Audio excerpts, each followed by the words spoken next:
बड़ी खबर के साथ करेंगे ग्वालियर से बड़ी जानकारी, जहां धान खरीदी में घोटाले का खुलासा हुआ है। धान खरीद के बाद फसल का नहीं किया भुगतान, मंडी सचिव और वेयरहाउस मालिकों पर एफआईआर रिकॉर्ड में की हेराफेरी। वेयरहाउस में रखा था धान, तो वहीं किसान की धान पर व्यापारियों ने लोन लिया। 7 करोड़ से ज्यादा की रकम हड़पने का आरोप लगा है, तो मंडी प्रबंधन ने मामले में दर्ज कराई शिकायत। अक्टूबर 2024 से जनवरी 2025 तक हुई थी खरीद। तो बड़ी खबर से आप सभी को रूबरू करा रहे हैं।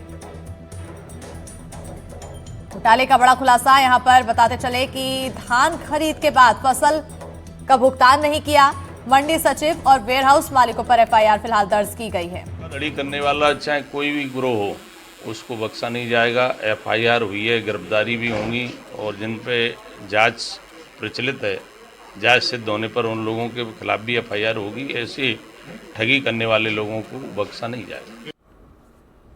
और इसी पर ज्यादा जानकारी के साथ हमारे सहयोगी देवश्री माली जुड़ चुके हैं। सीधा रुख करेंगे सहयोगी की ओर। देवश्री माली जी, बड़ा घोटाला और अब इस पूरे मामले में एफआईआर, आगे की क्या कुछ कार्रवाई?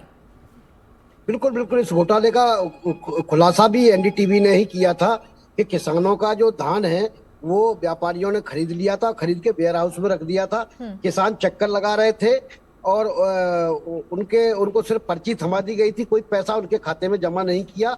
उल्टे व्यापारियों ने 420 करके वो उस धान को अपनी प्रॉपर्टी बताते हुए उसकी स्लिप के आधार पर बैंकों से 7 करोड़ रुपए से ज्यादा का लोन ले लिया। जब किसानों को इसका पता लगा तो किसान लगातार चक्कर लगा रहे थे, कभी कलेक्टर के कभी एसपी के। एनडीटीवी ने बड़ी प्रमुखता से इस खबर को उठाया था और आखिरकार जांच के बाद आज इस मामले में एफआईआर दर्ज कर ली है।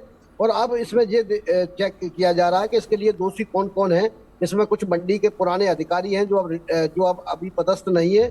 इसके अलावा वो जो वेयर हाउस के मालिक हैं, जिन लोगों को हमने माल खरीदा था, इन सबको इसमें आरोपी बनाया जाएगा। इस मामले में पुलिस का कहना है कि हमने एफआईआर करके जांच शुरू कर दी है और जल्दी इसमें आरोपियों का खुलासा भी कर दिया जाएगा और आगे की कार्रवाई की जाएगी।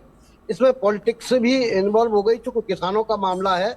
और जो ग्वालियर के सांसद हैं भारत सिंह ने इस मामले में कहा है कि एफआईआर हुई है और बाकी लोग जो इसमें दोषी हैं उन लोगों के नाम भी इस एफआईआर में आएंगे। तो अब किसानों को उनका पैसा वापस मिलने की एक तरह से उम्मीद बंधी है, अगर कार्रवाई ठीक से होती है तो। बिल्कुल, क्योंकि देवश्री माली जी, 7 करोड़ से ज्यादा की रकम हड़पने का आरोप है, एक बहुत बड़ी रकम है। और इसके बाद आखिर कौन कौन लोग संदिग्ध हैं, किनका किनका नाम सामने आया, क्योंकि पॉलिटिक्स का इन्वॉल्वमेंट भी आप कहते हुए नजर आ रहे हैं।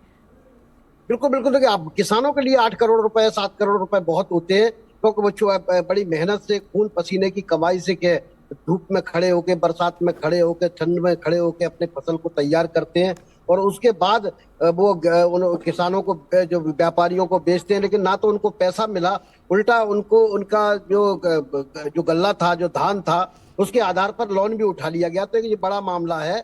और इसमें जो तत्कालीन मंडी के जो सचिव हैं, जो मंडी के इंस्पेक्टर हैं, मंडी के कर्मचारी हैं, वो भी उतने ही जिम्मेदार हैं जितने जिम्मेदार जो वेयर हाउस के मालिक हैं। क्योंकि ये एक पूरा का पूरा सर्किट होता है जिसके तहत धान की खरीदी की जाती है और जिसके तहत फसलों की खरीदी की जाती है।